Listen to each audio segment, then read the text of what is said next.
আমার স্ত্রীর গায়ে যেদিন প্রথম হাত তুলেছিলাম সেদিন সে শুধু ফ্যাল করে আমার দিকে চেয়েছিল। থাপ্পড়ের বেগ এমন ছিল যে তার ঠোঁটের কোণে রক্তবিন্দু জমে গেছিল। নিঃশব্দে চোখ থেকে পানি ঝরছিল, তার কোনো প্রতিবাদ সে করেনি। আমি কিন্তু তার চোখের পানি দেখে গলে যায়নি, বরং আরো কঠোর হয়েছিলাম।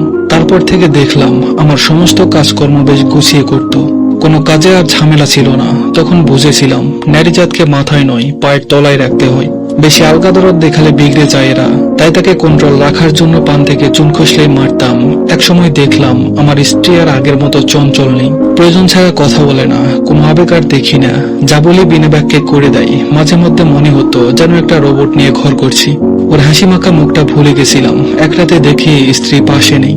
আমি মনে করেছিলাম হয়তো ওয়াশরুমে গেছে, কিন্তু অনেক সময় পার হওয়ার পরেও আসছে না দেখে নিজে উঠে গিয়ে দেখি সে ওয়াশরুমে নেই। বাইরে বারান্দায় জায়নামাজ বিছিয়ে নামাজ পড়ছে। তখন বাজে 3:25। হয়তো তাহাজ্জুদের নামাজ পড়ছে। খানিকক্ষণ আড়াল থেকে দেখলাম মোনাজাতের সময় সেজদা হয়ে ফুপিয়ে ফুপিয়ে কান্নার আওয়াজ শুনতে পেলাম। তার কান্না কখনোই আমার অন্তর অব্দি পৌঁছায়নি। আগে অল্প কিছু হলেই ফ্যাস করে কেঁদে ফেলতো, বড্ড বিরক্ত লাগতো। কিন্তু এই নামাজে কান্না দেখে কেমন যেন অন্তরে ভয় ঢুকে গেল। এই কান্না আমাকে হিম করে দিল। পাজরে যেন কেউ আঘাত করছে তেমন কষ্ট হচ্ছিল। আমি আর দাঁড়াতে পারলাম না, চলে আসলাম ঘরে। শুধু মাথার ভিতর কাজ করছিল আল্লাহর কাছে সে কি এমন চাইছিল, যেমন ফুপিয়ে ফুপিয়ে কাঁদছে সে। পরের দিন সন্ধ্যায় দেখলাম আমার স্ত্রী বারান্দায় বসে আকাশের দিকে তাকিয়ে আছে। আমি চুপচাপ তার পাশে গিয়ে বসলাম। আমাকে বসা দেখে সে উঠে চলে যেতে নিল। আমি তাকে বলি, কোথায় যাচ্ছ? সে ভীতু চোখে বলল, এই সময় তো চা খাও, আমি এখন চা করে আনছি। বললাম, আমার চা লাগবে না এখন, তুমি আমার পাশে বসো একটু। আমার কথায় সে কিছুক্ষণ বোকার মতো চেয়ে রইল। তারপর বাধ্য মেয়ের মতো আমার পাশে খানিকটা দূরত্ব বজায় রেখে বসে পড়ল। আমি ওর দিকে তাকিয়ে নরম সুরে বললাম, তোমার কি কোনো অভিযোগ আছে আমার প্রতি?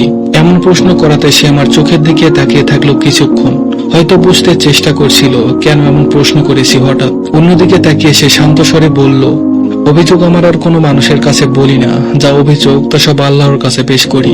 কারণ কিছু ঠিক করে দেওয়ার হলে তিনিই করবেন, আর না ঠিক করার হলে বদলে দিবেন। সবকিছু তার হাতেই। তাই কারো প্রতি আমার অভিযোগ, রাগ, ক্ষোভ কিছুই নেই।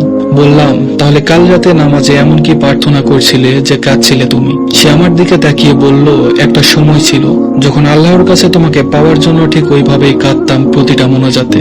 এখনো সেইভাবেই আল্লাহর কাছে চাই তোমার কাছ থেকে মুক্তি পেতে। আমার স্ত্রীর এই কথাটা সেদিন আমার কলিজা ছেদ করেছিল।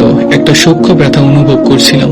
আমার কাছে মনে হচ্ছিল এর থেকে বেদনাদায়ক কথা এই পৃথিবীতে আমার জন্য একটাও নেই। আমার স্ত্রীর চোখের কোণে তখন পানি ছিল। আমি বুঝেছিলাম নারীকে কঠোর হয়ে কখনো আয়ত্তে রাখা যায় না।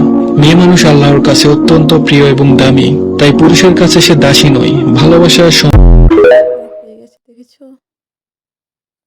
তো আল্লাহ হাফেজ সবাইকে।